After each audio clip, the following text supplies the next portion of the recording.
各位班友大家好，又係麥斯咁啊，歡迎翻到嚟呢個浪漫堂滑板工坊。今日咧，我哋又有新嘢要介紹啦。咁就係呢個 Lanyards 嘅佢嘅 Surf Skate 系列啦。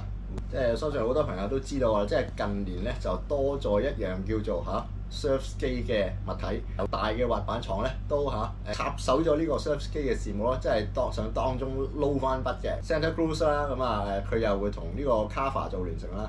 平時好中意嘅 Lanyards 咧，亦都唔例外嘅。咁但係啦，我就唔會承認咧 Lanyards 呢個佢哋報稱嘅 Surf Skate 咧係一個 Surf Skate 嚟嘅。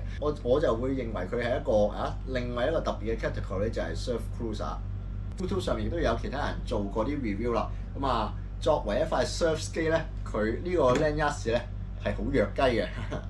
咁但係啦，佢呢個系列咧都有佢一啲有趣嘅特點㗎。咁 Lanyards 嘅 Surf Cruiser 咧，出咗兩個主要嘅款嘅。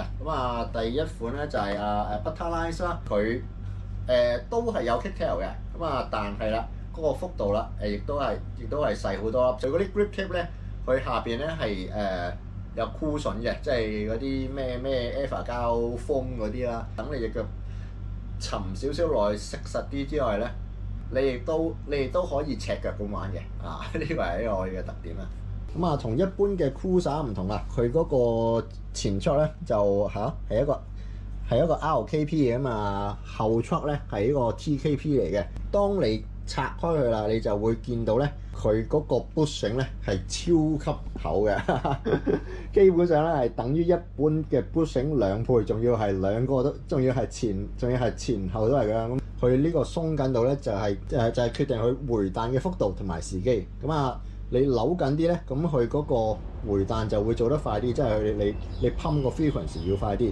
如果你鬆啲咧，咁你個 pumping 嘅 frequency 咧就可以做慢啲嘅。即係平時嗰啲 RKP 出咧，咁佢都會分咗咩50度40度嗰啲。50度就即係話喺90度裏邊有50度係呢個 turn 啦。40度就去咗個 lean 啦。咁呢個出嗰個幅度去到邊咧？我拆出嚟度過啦。其實咧，佢係去到25咁低嘅，即係90度裏邊佢有25度係攞咗嚟 turn，然之後咧65就去咗個 lean 㗎啦。佢係基本上係倒你落地咁滯嘅。佢始終唔似其他嗰啲 soft trucks 咁咧，有好大幅度嘅搖動啦。所以咧，佢就用呢個好誇張嘅傾側度咧嚟到去 mimic 翻嗰樣嘢嘅。我哋平時一般嘅 surf skate 咧，嗰個 clearance 咧，起碼都5寸嘅。一般嘅 skateboard 咧，個 clearance 咧大概係4寸左右。surf cruiser 咧4寸半嘅。啱啱喺呢個普通嘅 skateboard 同埋呢個surf skate 嘅中間。自己唔係好中意 surf skate，其中一樣嘢咧就係佢嗰個 clearance 太高啊，因為我人唔高啦，1.8米啦。你再加多5寸咧，其實嗰個重心咧係放到非常高啊！即係踩起上嚟咧，我自己咧就覺得好唔穩定嘅。咁你落腳 push 嗰下咧，基本上咧你個重心咧就發得好勁嘅，比一般嘅 skateboard 個重心高啲，但係咧佢又唔係高到好似surf skate 咁，即係嗰個重心改變嘅時候嗰個幅度咧，亦都冇呢個surf skate 咁大。揼起上嚟咧就比較穩定嘅。由於佢個前出唔會好似即係其他 surf adapter 咁樣大幅度咁喐啦，咁所以咧如果你行直線嘅時候咧，呢一塊板咧係會比其他 surf skate 咧係穩定好多嘅。我相信咧，就算你攞佢嚟 drop in 咧都冇乜問題嘅。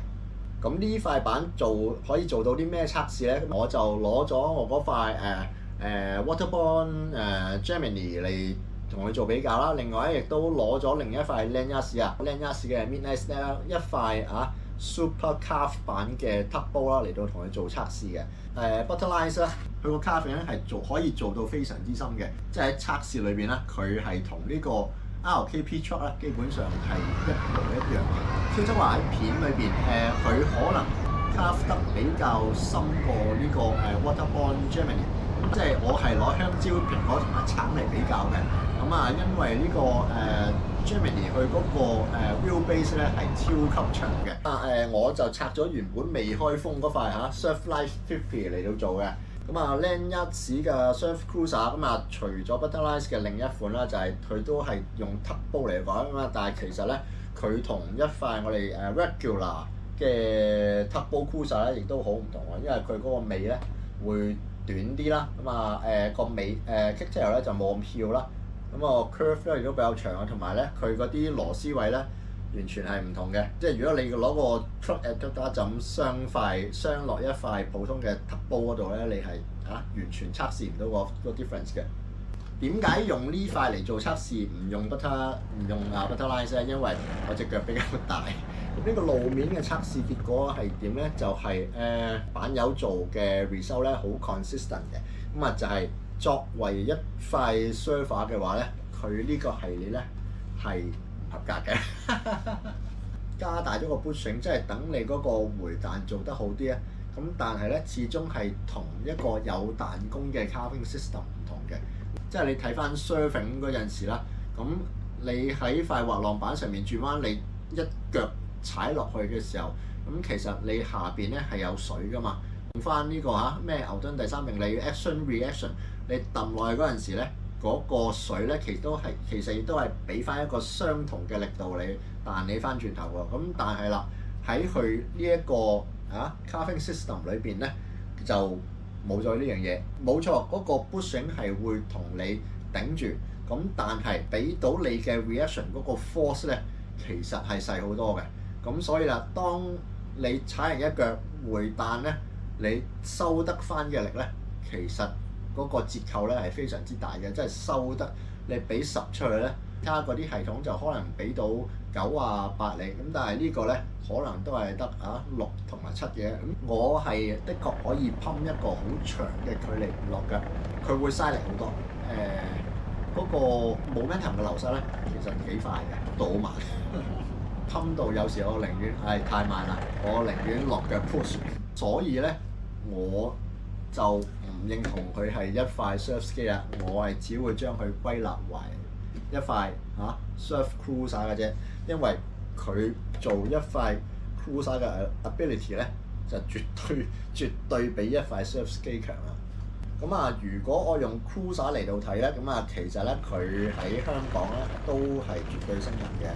咁啊佢cruise 直線絕對冇問題啦，即係佢嗰個 wheelbase 都比一般嘅板長啦。咁啊所以咧踩起上嚟咧都好順嘅，都好平穩嘅。老實講真係唔係好適合我㗎啦。咁雖然我9 crew 1 trick，咁但係咧嗰一 trick 咧我都唔想放棄嘅。